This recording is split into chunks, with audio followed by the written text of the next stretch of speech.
Le gouvernement autorise la prorogation de l'état d'urgence. C'est pour favoriser le bon déroulement des opérations militaires et contribuer à l'instauration et au maintien d'un climat social apaisé au Mali. Visite du général François Lecointre aux soldats maliens en formation à Koulikoro. Constat, satisfaction de l'hôte du jour sur tous les plans. 42 millions de francs CFA, c'est le coût total du projet d'appui à la lutte contre les violences basées sur le genre et la prostitution du fait du conflit armé. Lancé à Kona en 5e région, le projet ambitionne de contribuer à l'amélioration des conditions de vie des victimes. Bonsoir et merci de votre présence. Bonsoir à vous également, Ibrahima Djambélé. Bonsoir, Nyanya Aliou Traoré. Avec vous donc, le Conseil des ministres.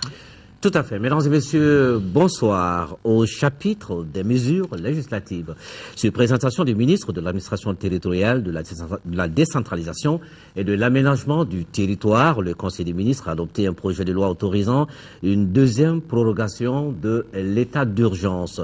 Suite à la recrudescence de l'insécurité sur toute l'étendue du territoire national, se traduisant par des atteintes graves à l'ordre public, des menées subversives de nature à compromettre la sécurité intérieure, le gouvernement a instauré l'état d'urgence sur l'ensemble du territoire national à compter du 13 janvier 2013 pour une durée de 10 jours. La mise en œuvre de cette décision a favorisé le bon déroulement des opérations militaires pour la libération des régions nord occupées et contribué à l'instauration et au maintien d'un climat social apaisé dans notre pays. Tous les objectifs n'ayant pas été atteints au 22 janvier, conformément à l'article 72 de la Constitution, la loi numéro 2013-04 du 23 janvier 2013 est intervenue pour proroger l'état d'urgence jusqu'au 22 avril 2013. Le présent projet de loi autorise une deuxième prorogation de l'état d'urgence. Au chapitre des mesures réglementaires sur le rapport du ministre du Logement, des Affaires foncières et de l'Urbanisme, le Conseil des ministres a adopté un projet de décret portant affectation au ministère de la Défense et des anciens combattants des parcelles de terrain dans la région de Kayes, Koulikoro, Sikasso et Ségou. L'affectation de ces parcelles de terrain qui abritent déjà les services et infrastructures des forces armées, de la gendarmerie nationale et de la garde nationale permettra de les sécuriser et de conférer un statut légal à leur occupation. Au chapitre des mesures individuelles, le Conseil des ministres a procédé aux nominations suivantes au titre du ministère de la Sécurité intérieure et de la Protection civile. Directeur général de la police nationale, inspecteur général de police Alioune Badra Diamoutene. Directeur des ressources humaines, contrôleur général de police Mfali Dambélé. Inspecteur en chef des services de sécurité et de protection civile, inspecteur général de police Marie-Claire Diallo, inspecteur des services de sécurité et de protection civile, colonel-major Adama Dambélé, au titre du ministère de la Santé, directeur de l'Agence nationale d'évaluation des hôpitaux, M. Bakari Diarra, médecin. Au titre du ministère du Commerce et de l'Industrie, conseiller technique, M. Mahaman Assouman Touré, inspecteur des services économiques. Directeur général du Bureau de restructuration et de mise à niveau des entreprises industrielles, M. Mamadou Keita, ingénieur de l'industrie et des mines. Directeur des finances et du matériel, M. Madi Baba Diakité, inspecteur des services économiques. Coordinateur du Centre de promotion et d'appui des systèmes financiers et décentralisés, M. Cheikh Mohamed Thiam, professeur. Au titre du ministère de l'Artisanat et du Tourisme, conseiller technique, M. Samba Thiam, administrateur des arts et de la culture, inspecteur à l'inspection de l'artisanat et du tourisme, M. Al-Hadi Koïta, administrateur des arts et de la culture. Directeur des finances et du matériel, M. Bakari Boiré, inspecteur des services économiques. Au titre du ministère de l'Action humanitaire, de la solidarité et des personnes âgées, directeur des finances et du matériel, M. Konima Diarra, inspecteur des services économiques. Au chapitre des communications, au titre du ministère de la Justice, le Conseil des ministres a examiné une communication relative aux conclusions de l'examen du rapport du Haut Commissariat aux droits de l'homme relatif à la situation des droits de l'homme au Mali. Le rapport du Haut Commissariat des Nations Unies aux droits de l'homme relatif à la situation des droits de l'homme au Mali a été soumis à l'examen du Conseil des droits de l'homme des Nations Unies lors de la 22e session ordinaire tenue à Genève du 25 février au 22 mars 2013. Le rapport qui couvre la période du 17 janvier au 20 novembre 2012 fait la genèse de la crise multidimensionnelle qui a engendré de graves violations des droits de l'homme, surtout dans la partie septentrionale de notre pays. Il met en exergue les violations graves des droits de l'homme qui ont été commises depuis les attaques contre l'armée malienne par le MNLA, AQMI, Ansardine et le Moujao en janvier 2012. Il met notamment en relief les exécutions sommaires, les viols, les violences contre les femmes, les actes de torture, les recrutements d'enfants soldats, les atteintes aux droits à l'éducation, à la santé et à la destruction des sites culturels et religieux. Le Haut Commissariat a par ailleurs évoqué des violations des droits de l'homme commises dans la partie sous contrôle gouvernemental et les allégations d'exactions et de représailles imputables aux forces armées. À l'examen des conclusions du rapport et des recommandations du Conseil des droits de l'homme, le gouvernement a réaffirmé son attachement indéfectible aux valeurs universelles des droits de l'homme, son engagement à vérifier les allégations d'exactions et à lutter contre l'impunité. Il a également réaffirmé sa ferme détermination à diligenter les enquêtes et procédures appropriées pour tous les cas de violation des droits de la personne humaine. Le gouvernement s'est engagé à mettre en œuvre les recommandations du Conseil pour promouvoir le respect des droits de l'homme dans notre pays. Un rapport actualisé sur la situation des droits de l'homme au Mali sera présenté par le Haut Commissariat des droits de l'homme lors de la 23e session du Conseil des droits de l'homme des Nations Unies. Ce sera en juin 2013. Nyanya Alou, voilà ce qu'on pouvait retenir du Conseil des ministres de ce mercredi. Et je pense qu'on va vous garder encore un tout petit peu avec nous sur ce plateau. Bien avec sûr. vous également, le décret portant nomination des commissaires de la Commission Dialogue et Réconciliation. Tout à fait, Nyanya. Le président de la République, vu la Constitution, vu le décret numéro 2013-212 PRM du 6 mars 2013 portant création, organisation et modalités de fonctionnement de la Commission Dialogue et Réconciliation, vu le décret numéro 2013-308 PRM du 2 avril 2013 fixant les avantages accordés aux membres et au personnel de la Commission Dialogue et Réconciliation, décrète. Article 1er. Les personnes dont les noms suivent sont nommées commissaires de la Commission Dialogue et Réconciliation. Monsieur Modibo Nyari, Monsieur Madou Touré, Monsieur Draman Touré, Madame Traoré Koumbaba, Monsieur Bourima Alay Touré, Monsieur Ailoun Gueye, Monsieur Zeni Moulay, Monsieur Arougaya Touré, Monsieur Mohamed Di Vieux Souma, Monsieur Mohamed Mahmou El Oumrani, Colonel-Major Gaston Damango, Monsieur Mohamed Ag Ahmedou, Monsieur Acherif Ag Mohamed, Commandant Abdoulaye Makalou, Madame Dambélé Oulematousso, Monsieur Makan Kone, Monsieur Idrissa Keita, Maître Isiaka Keita, Monsieur Gaharou Doukouré, Monsieur Mamadou Silla, Monsieur Adama Traoré, Monsieur Ibrahim Ag Sindibla, Madame Fatimata Diko Zouboy, Madame Ouattara Nana Kadidja Traoré, Madame Diara Mariam Savané, Monsieur Moulay Ahmed Ould Moulay Rigani, Madame Traoré Nana Sissako, Monsieur Mohamed Fall Ould Mohamed, Monsieur Cheikh Oumar Tidjani Soumano, Colonel Mohamed Abdrahman Meidou. Article 2. Le présent décret sera enregistré et publié au journal officiel. À vous, Nyanya. Merci. C'est tout? Merci, oui, c'est tout pour aujourd'hui. C'était un peu particulier quand même après le Conseil des ministres. Voilà, et bonne suite. Merci. On vous le disait hier, le Premier ministre Django Sissoko était à Banamba pour rencontrer les forces armées nigérianes de la MISMA. Une visite que le Premier ministre a mise à profit pour discuter avec le commandement militaire.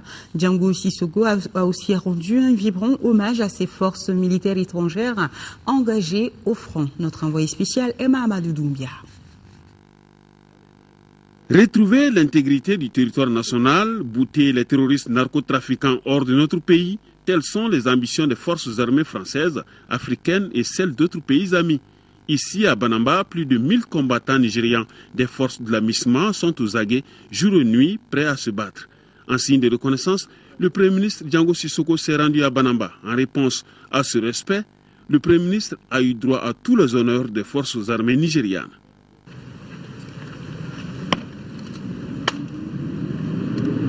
I have your permission to dismiss the guard, Your Excellency.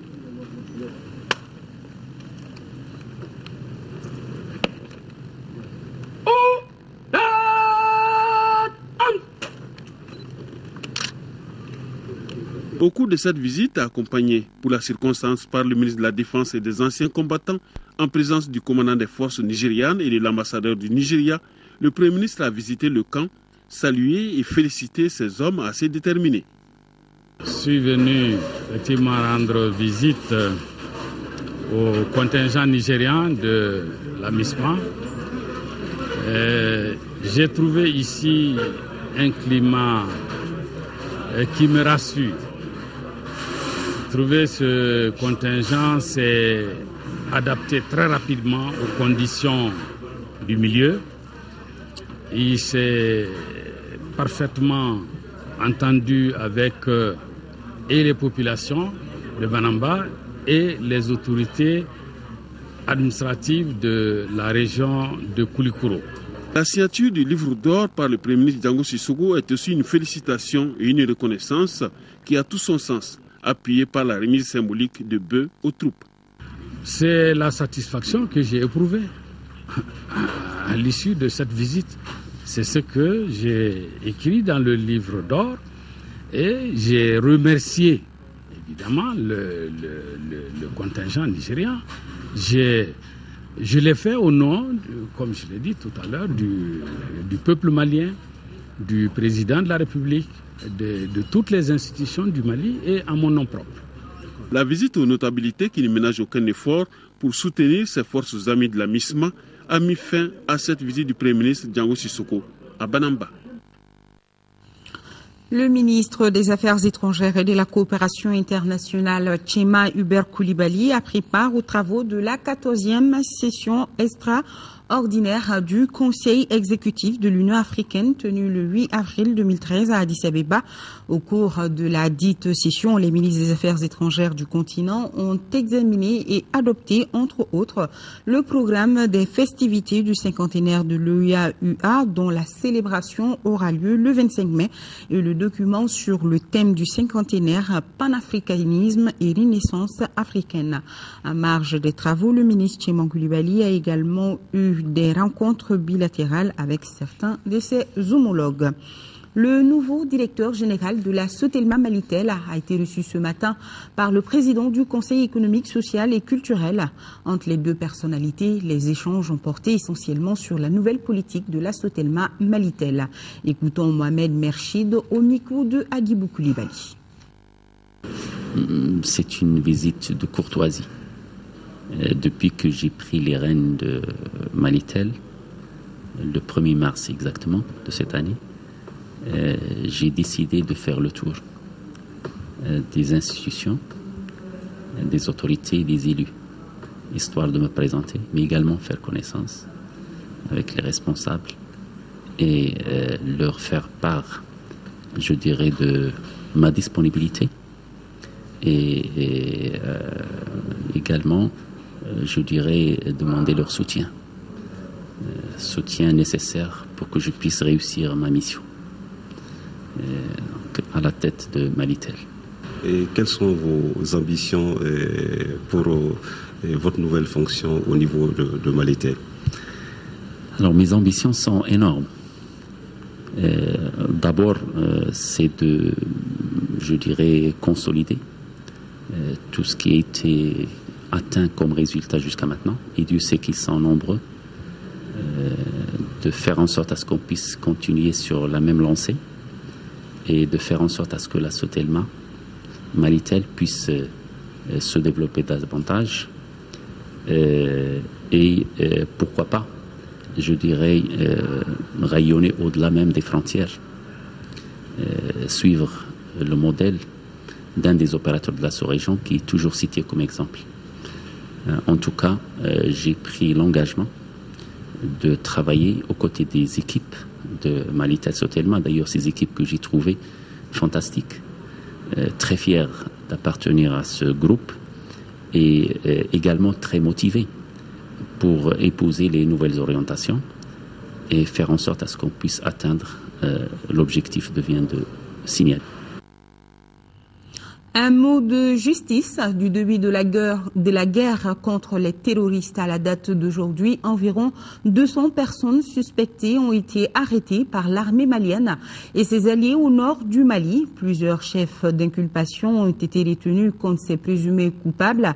Le Mali dispose des compétences nécessaires pour juger ces criminels de guerre, nous fait savoir le procureur de la République près le tribunal de première instance de la commune 3, Mohamed Diko, est interrogé par Abdraman Meïka. À la date d'aujourd'hui, il y a à peu près 200 personnes arrêtées. Il y a 51 personnes qui sont présentement détenues à la gendarmerie, mais le parquet a formellement demandé l'inculpation de 121 personnes, réparties entre 3 cabinets d'instruction.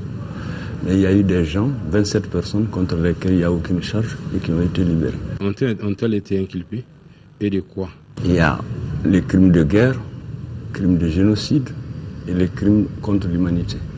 Il y a aussi d'autres infractions telles que le terrorisme, trahison, association de malfaiteurs, ainsi de suite, etc. Il y a même des cas de vol. Ces personnes sont arrêtées soit par l'armée malienne, soit par ses alliés. Y a-t-il un accord qui définit par qui et où seront jugées ces personnes?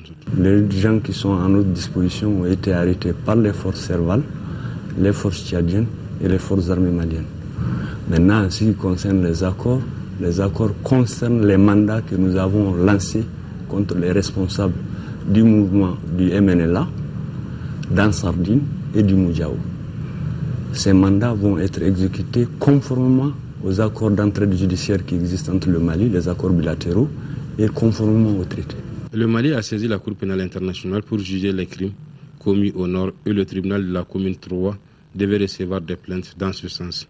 À ce jour, avez-vous reçu des plaintes qui puissent relever de la compétence de la CPI? Oui, le Mali a saisi la Cour pour enquêter sur des crimes pendant les premières occupations. Mais il y a lieu de faire une mise au point.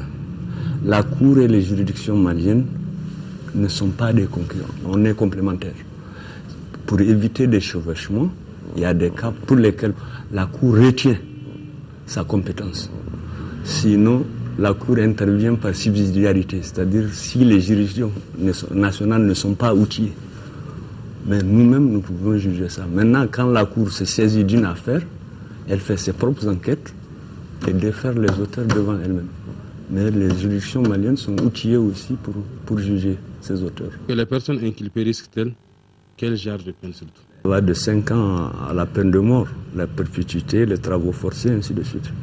Les crimes, parce que toutes les infractions commises sont des infractions criminelles. Ça veut dire que ce qu'ils ont fait, les faits sont suffisamment graves. Donc c'est la cour d'assises, ainsi de suite. Donc la cour d'assises, les peines commencent de 5 ans jusqu'au-delà, jusqu'à la peine capitale. Ce jugement se fera conformément à notre code pénal et aux règles de procédure, notre code de procédure pénale. Voilà, à signaler que la traque contre les terroristes continue. Plus de performances donc sur le terrain. Direction Koulikoro, des soldats de l'armée malienne sont en pleine formation et c'est là grâce à l'accompagnement de la mission européenne. C'est le général François Lecointre, chef de la mission de formation, qui s'est rendu sur le terrain aujourd'hui pour suivre les exercices de combat du 1er bataillon de l'armée malienne. Il s'est dit satisfait selon notre correspondant à Koulikoro, Seydou Traoré. Par cette première visite sur le champ d'entraînement, le chef de la mission européenne de formation de l'armée malienne est venu toucher du doigt les vraies réalités du processus de reconstruction de notre armée en cours. Général François Lecointre s'est rendu en brousse au chevet des 675 éléments du groupement tactique interarmes Jetia Waraba, une troupe aujourd'hui répartie en différentes compagnies avec les appellations d'Amonzon, Babemba et Sundiata. Après plus d'une semaine d'entraînement intensif, le visiteur du jour a trouvé les experts européens et leurs équipes à l'étape de la réduction d'une résistance et les missions de reconnaissance. Au commandement du Jetia Waraba, la formation se passe comme programmé. La troupe se porte bien, la formation a bien débuté par l'évaluation. Les éléments ont été évalués individuellement, on a situé les insuffisances. Là, on a commencé la formation individuelle.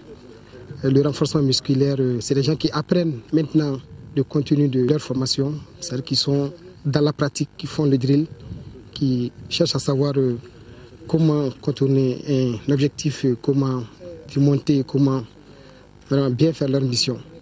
Donc les gens sont vraiment motivés, ils sont déterminés, ils ont beaucoup d'enthousiasme. Et tout se passe bien. D'abord pour avoir un premier contact avec le bataillon du lieutenant-colonel Sanogo, le bataillon Waraba, leur dire à quel point je suis satisfait, fier d'eux et à quel point j'ai confiance en eux pour réussir leur instruction. Et puis voir avec les instructeurs européens, de voir quelles sont les difficultés, les problèmes qui se posent à eux en termes d'équipement ou de déroulement de l'instruction. 100 instructeurs formateurs de cette nationalité européenne assurent cette première étape de formation de 4 bataillons de l'armée malienne. Face aux instructeurs et soldats maliens, François Lecointre a mis l'accent sur le respect des principes, le chemin, la manœuvre, l'itinéraire, entre autres. Au centre d'instruction Boubacar Sarassi de Koulikoro, un détachement de liaison de l'état-major général des armées est disponible pour rendre compte des préoccupations des différents groupements. Il existe aussi au sein de ces JTA un détachement de commandos et de l'armée de l'air. Et toujours par rapport à nos forces armées, le ministre de l'économie, des finances et du budget informe le public que la situation du compte bancaire ouvert à la BDM SA, intitulé Appui aux forces armées, présente à la date du 5 avril 2013 un solde de 2 407 531 309 francs CFA. Le ministre de l'économie, des finances et du budget profite de cette occasion pour renouveler sa profonde gratitude à l'ensemble des généreux donateurs et les informer que la liste complète des donateurs figure sur le site web du ministère de l'économie, des finances et du budget. Plus de 21 milliards de francs CFA, c'est le montant que le Comité international de la Croix-Rouge, CICR, entend mobiliser pour la poursuite de ses opérations au Mali, une rallonge budgétaire qui porte à quelques 42 milliards de francs CFA le budget consacré par le CICR à notre pays depuis le début de la crise. C'est l'une des principales informations que l'on peut retenir de la conférence de presse donnée par l'organisation cet après-midi. Mohamed Diarra. Elle avait tout l'air d'une rencontre de synthèse, cette conférence de presse. Conférence au cours de laquelle le directeur adjoint aux opérations du Comité international de la Croix-Rouge a fait le compte-rendu de la mission qu'il a effectuée dans les régions du nord du Mali. Une mission qui lui a permis de découvrir les réalités des populations vivant dans cette localité.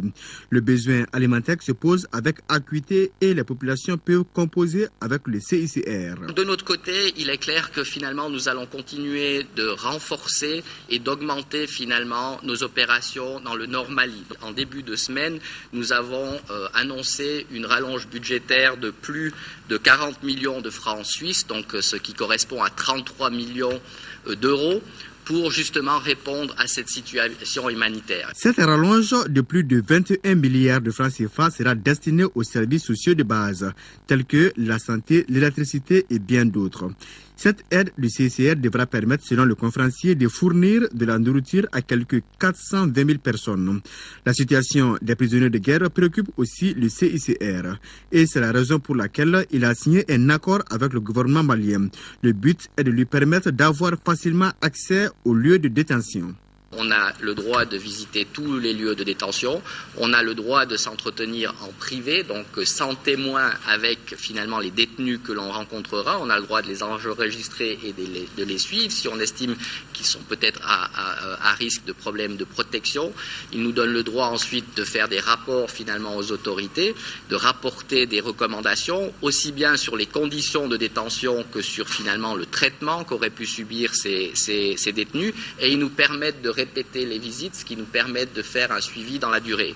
Donc finalement, cet accord ne fait que, entre guillemets, formaliser quelque chose qui était déjà une pratique CICR, gouvernement malien. Pour atténuer les effets de la crise sur la population, ce sont au total près de 42 milliards de francs CFA que le CICR entend investir. Partons à Meaux, en région parisienne, où s'est tenue une journée de solidarité pour le Mali. La journée a débuté par une marche de soutien suivie d'une conférence débat et d'une collecte de fonds. Notre correspondant à Paris, Maganfi Konati.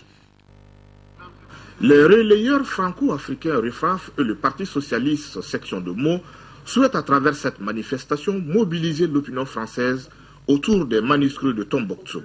L'événement a donc mobilisé Maliens de la diaspora, élus français et autorités consulaires du Mali à Paris. Nous pensons qu'il ne peut y avoir d'avenir que quand il y a un passé. C'est le passé, le patrimoine en fait donc des régions du Nord, du Mali, de l'Afrique et de l'humanité aussi qui a été détruit pendant cette période. J'ai tenu quand même à venir au nom des autorités diplomatiques et consulaires et marquer tout notre attachement à tout ce qui concerne notre pays qui traverse actuellement des moments extrêmement difficiles. Grâce au soutien de la France et d'autres pays africains, et notre pays est en train, lentement mais sûrement, de voir le bout du tunnel. Le débat animé par deux élus français a suscité beaucoup de réactions. L'intervention en Libye, les élections de juillet et surtout la question du MNLA qui fâche beaucoup. Pour le député des Français à l'étranger, cette dernière relève simplement d'une stratégie militaire. Alors, il n'y a pas d'arrière-pensée française, pour être très clair, quant à une quelconque partition du Mali pour préserver je ne sais quel territoire à un clan, à une bande. D'ailleurs, on a vu que quand le Mali se voyait confisquer des parties de son territoire par un clan et par une bande, ça a donné un désastre. Donc il faut justement éviter désormais qu'on renoue avec les mêmes erreurs. Le député français poursuit que pour des raisons de stratégie liées à la richesse des otages français, il convient d'éviter toute discordance entre forces alliées à Kidal. Toujours en France, tenue le week-end dernier à Montreuil de la deuxième édition de la Foire africaine de Paris. Le Mali et le Tchad étaient à l'honneur, notre compatriote Moriba Ouandénou, fondateur de la marque Savoir africaine, a beaucoup impressionné par ses créations. Les visiteurs de la foire nous précisent Maganfi Konati. Deux pays sont à l'honneur de cette deuxième édition de la Foire africaine. Le Tchad, invité d'honneur, et le Mali, actualité oblige. La mode africaine est honorée par l'ambassadrice Djouma Dieng, marraine de l'édition 2013. C'est ça l'Afrique. On s'est retrouvés en tant qu'Africains, on a échangé, on a montré notre savoir-faire et c'est très très très important. L'aide d'union entre les peuples, l'art est aussi vecteur de paix, d'où la solidarité envers le Mali. Quand il y a des problèmes dans un pays, les touristes n'y vont plus. Les artisans avec qui nous travaillons, qui sont nos ouvriers, qui nous aident à produire tellement de choses, des accessoires pour notre mode, se trouvent dans beaucoup de difficultés. Et ça m'a poussé à dire, sollicite ton pays, sollicite les artisans africains et que le monde entier sache que nous sommes unis, que l'Afrique est unie et que nous sommes unis même dans les difficultés. Sous l'égide de la Fédération nationale des artisans du Mali, FNOM, le Mali expose son savoir-faire dans 4 domaines. le bogolan, le basin, la maroquinerie et l'encens. L'édition est une belle opportunité pour ses créateurs. Les échanges se font entre Africains, entre Français, entre Afro-Caraïbéens, parce que c'est ça la diversité. Et nous sommes là, cette première édition nous a inspirés. Autre fait marquant de cette édition 2013, l'attraction autour des produits Moriba. Ce Malien installé à Strasbourg a séduit les visiteurs avec ses tisanes et autres produits alimentaires. Direction le Sénégal, manifestation des étudiants contre la hausse annoncée des frais d'inscription. L'éventuelle hausse des prix d'inscription à l'université a provoqué la colère des étudiants. Jet de pierre contre le gaz lacrymogène. Vive tension depuis des jours. Les étudiants dénoncent également les conditions d'études. Jet de pierre contre grenade lacrymogène, la journée de mardi a été marquée par des échauffourées à l'université Cheikh Anta Diop de Dakar. Les étudiants ont violemment manifesté contre la concertation organisée par le gouvernement sur l'avenir de l'enseignement supérieur. La probable hausse des frais d'inscription est la mesure qui fâche le plus. Ce n'est pas là l'augmentation de l'inscription qui va régler les choses. Il faut aussi qu'ils revoient les conditions d'études, aussi voir comment diminuer le nombre, nous mettre dans de bonnes conditions. Parce que si on paye 150 000 alors qu'on n'est pas mis dans de bonnes conditions, il n'y aura pas de changement. L'enseignement supérieur est en crise au Sénégal depuis des années, avec des conflits sociaux permanents et des menaces récurrentes d'années blanches. Les 5 universités du pays ont du mal à absorber chaque année les nouveaux bacheliers. La concertation nationale qui vient de se tenir a fait d'importantes propositions au gouvernement. Ce que nous faisons, c'est proposer de très grandes orientations, mais ensuite nous demandons qu'un esprit de réforme continu et permanent accompagne le processus. Donc ce n'est pas un système qui est réformé une fois pour toutes, ce n'est pas possible. C'est un système vivant que la réforme doit pouvoir accompagner. Le gouvernement entend désormais élargir les concertations à tous les acteurs pour donner un avenir plus serein à l'enseignement supérieur au Sénégal. Voyons à présent l'actualité en télégramme avec cette autre manifestation en Égypte des chrétiens coptes. Ils dénoncent les violences interconfessionnelles. Plusieurs centaines de chrétiens coptes ont manifesté mardi soir au Caire devant la principale cathédrale de la capitale. Ils ont dénoncé les violences interconfessionnelles qui se multiplient à travers le pays. Le patriarche copte a vivement critiqué le président égyptien responsable selon lui des violences qui ont émaillé les funérailles de 4 coptes tués 2 jours plus tôt. Mon colonel, l'audience est suspendue. À peine repris et déjà le procès en appel des policiers meurtriers de Floribert Chebeya est reporté au 30 avril. L'audience qui s'est déroulée à la prison de Kinshasa a été consacrée à des questions de procédure. Pour les parties civiles, il faut veiller aux moindres détails pour éviter de voir le verdict cassé par la Cour suprême. Défenseur des droits de l'homme, Chebeya avait été retrouvé mort en juin 2010, le lendemain d'une convocation à l'inspection générale de la police.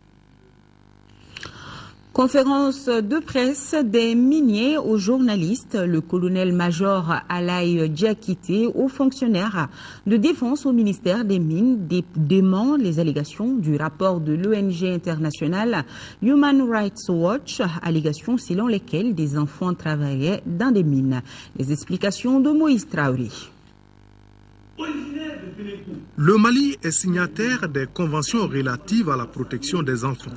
Les allégations contenues dans un rapport publié en décembre 2011 par une ONG internationale ont fait état de travail de tout petits dans les sites d'orpaillage.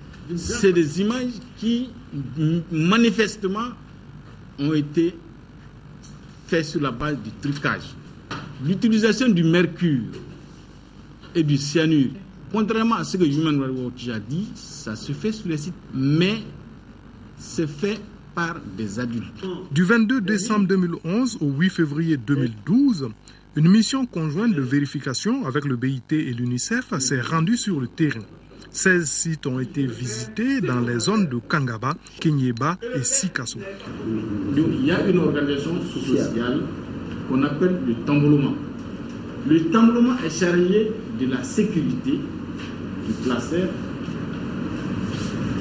entre parenthèses, il y a un certain nombre d'interdits. Il y a, si vous voulez, un code de conduite dans tous les placeurs. Si l'auteur du rapport décrié a utilisé des données surannées, elle a pu être induite en erreur par une ONG locale. Pourquoi l'État malien ne porte-t-il pas plainte? L'opportunité d'initier une plainte dépendra des pouvoirs publics. Enfin, les sites d'orpaillage sont placés sous la tutelle des collectivités locales. D'une conférence de presse à une autre, celle-ci était organisée par le maire de la commune 4 et président du parti LMA, Moussa Mara, après sa visite de 2 jours à Gao, a voulu partager avec l'opinion nationale ses visions sur la crise et les perspectives de sortie des crises. Compte rendu Mohamed Touré. Carnet de route Sévaré-Gao, c'est le titre de ce film qui résume le périple de 2 jours de route du maire de la commune 4, Moussa Mara. Le but du voyage sur Gao était de s'enquérir des difficultés des populations sur le plan sécuritaire, social et administratif. Si de Sévaré à Douanza, le maire ne note pas d'obstacles majeurs, il signale tout de même la forte présence militaire et les stigmates de la guerre de Douanza jusqu'à Gao, où les infrastructures socio-sanitaires et administratives sont totalement en ruine. Il y a urgence, a dit le maire, de créer une meilleure condition de retour de l'administration, seul gage de tout processus de stabilité et de développement. Après plusieurs rencontres avec les jeunes, les imams, les notabilités, les autorités militaires et administratives, le maire tire des leçons. La première leçon à tirer, à mon avis, c'est qu'il est impératif pour nous aujourd'hui au Mali d'instaurer un climat de dialogue et d'échange. Je pense que pour le Nord, il faut un véritable plan d'urgence dont l'objectif doit être de faire en sorte que dans les semaines qui arrivent, les conditions de vie avant la crise soient toutes restaurées. Les questions des journalistes ont porté sur les raisons profondes de ce voyage, l'aspect sécuritaire ou encore la possibilité d'organiser des élections dans des conditions d'insécurité et d'absence de l'administration dans certaines localités. Les élections sont tellement importantes dans notre pays aujourd'hui qu'il faut que nous nous mettons tous en position de les organiser le plus rapidement possible. Si on arrive aux abords de la période et qu'on constate que matériellement c'est difficile, on peut toujours reporter. Vers une nouvelle citoyenneté pour un Mali fort et nouveau. Voilà le message fort que le maire a véhiculé pour boucler ce périple et cette conférence. Et nous avons ce communiqué de la commission de suivi du mécanisme de taxation des produits pétroliers sur la base des prix fournisseurs du mois d'avril 2013. Les prix indicatifs plafond à la pompe des produits pétroliers en vigueur restent inchangés, excepté le prix non subventionné du gaz butane. À titre de rappel, ils sont 2 supercarburants sans plan, 750 francs CFA, pétrole lampant, 565 francs CFA, gasoil 665 francs CFA, distillate diesel oil 665 francs CFA, fuel oil 475 francs CFA, jet A1 libre. Il faut noter que le prix subventionné du kilogramme de gaz butane est de 584 francs CFA. Par conséquent, le prix de vente de la bouteille de 2,75 kg est de 1605 francs CFA et celui de la bouteille de 6 kg est de 3500 francs CFA. Quant au prix non subventionné du kilogramme, il est de 1030 francs CFA. En 4e région, le gouverneur était ce mercredi dans la ferme de Modibo Keïta. L'opérateur privé malien a mis en valeur cette année dans la zone office du Niger 135 hectares de pommes de terre. Par cet investissement, il veut faire du Mali l'un des pays exportateurs de produits agricoles. De Ségou, le reportage de Kandisila. Une scène de récolte de pommes de terre. Nous sommes sur le site de Modibo Keïta, site qui a reçu la visite du gouverneur de Ségou et de sa délégation. Ici, cette année, cet opérateur privé malien qui a choisi d'investir dans la zone office du Niger a expérimenté 135 hectares de pommes de terre. Un important moyen a été déployé pour la récolte. Des machines arracheuses et ramasseuses de pommes de terre jusqu'aux trieuses, bref, toute une chaîne pour la promotion de la filière. Notre objectif final, vraiment, il faut qu'on soit fiers d'être malien. Et puis, il faut qu'on diminue l'importation. Si tu importes, c'est pour aller vraiment financer d'autres pays. Aussi, le gouverneur et sa délégation ont pu apprécier la grande mobilisation des populations de 10 villages environnants autour de cette activité. 200 femmes sont utilisées et rémunérées chaque jour et des milliers de personnes profitent du glanage après le passage des machines. Autre activité visitée sur le site, la récolte mécanisée du maïs et les travaux d'extension du canal principal.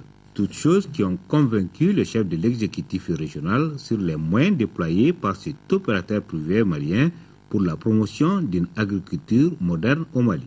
L'exemple de Modibo doit être suivi par l'ensemble des Maliens.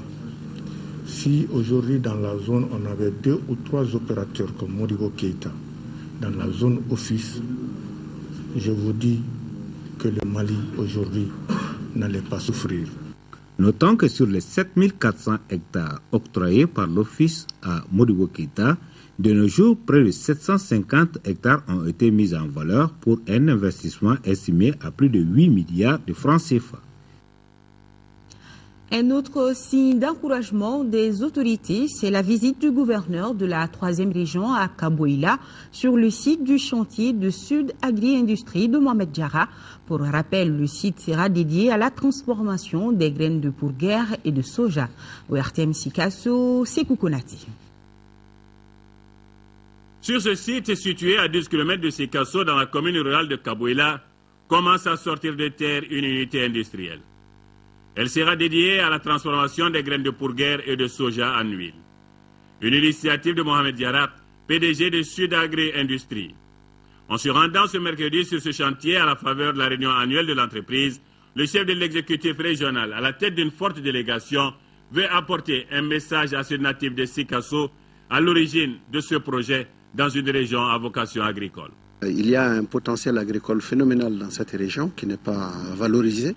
Et à mon avis, ce sont autant d'opportunités d'investissement qu'il faut savoir saisir. La spécificité de l'investissement d'ici, ce n'est pas seulement l'usine, c'est tout ce qu'il y a avant l'usine en termes de développement agricole. Et ce développement agricole, il est fondamental pour l'avenir du Mali.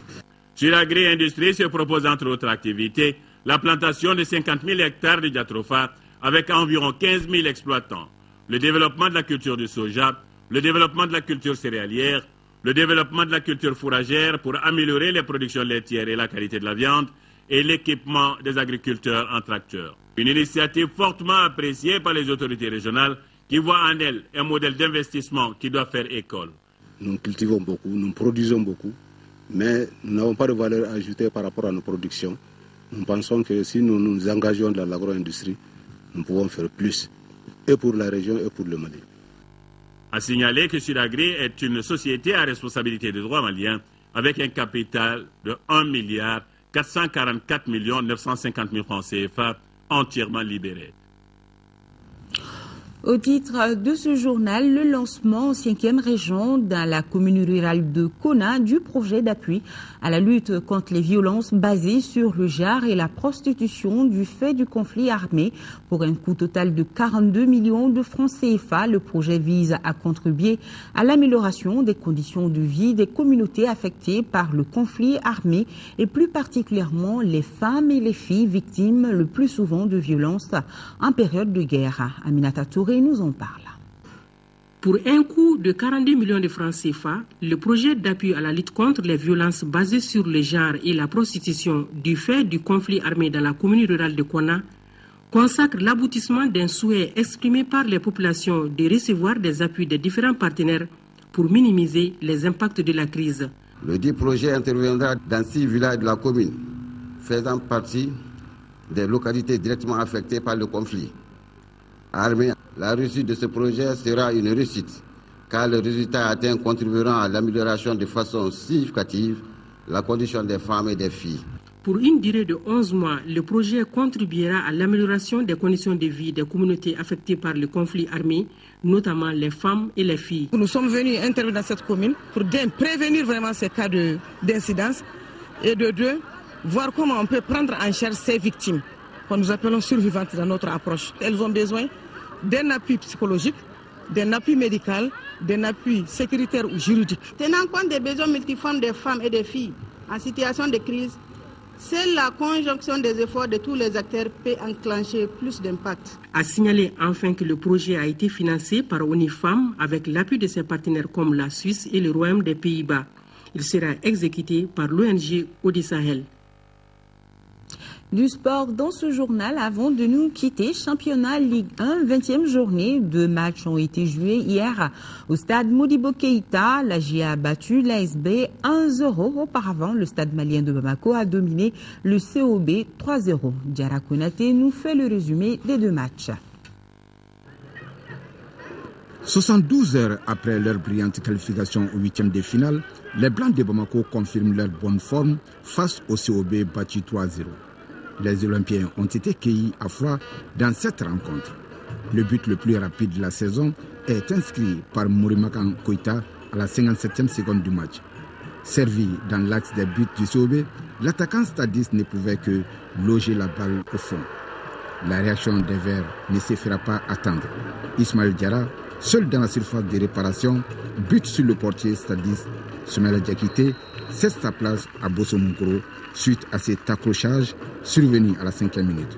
Mais cela n'entame en rien le moral des Blancs de Bamako. Dominateur, le stade malien de Bamako inscrit un deuxième but d'une frappe lourde de Mamadou Koulibaly. 2-0, score à la pause. Mieux organisé en seconde période, les Verts de Bamako tiennent tête aux Blancs. C'est dans les derniers instants du temps additionnel que le stade malien de Bamako aggrave le score. Lamine Diawara, entré en cours du jeu, transforme le penalty 3-0 score final. Le stade malien de Bamako se dirige sûrement vers le titre avec 54 points. L'ASB et la GIA, 14e et 15e du classement actuel, se rencontrent en seconde heure.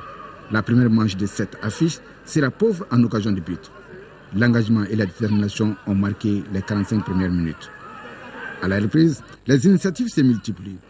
La GIA se montre plus agressive, se créant de nombreuses situations de but. La Jeanne d'Arc va finalement scorer par Boubacar Sempara à la 75e minute. L'unique but de la rencontre permet à la GIA de reprendre le chemin de sortie de la zone rouge.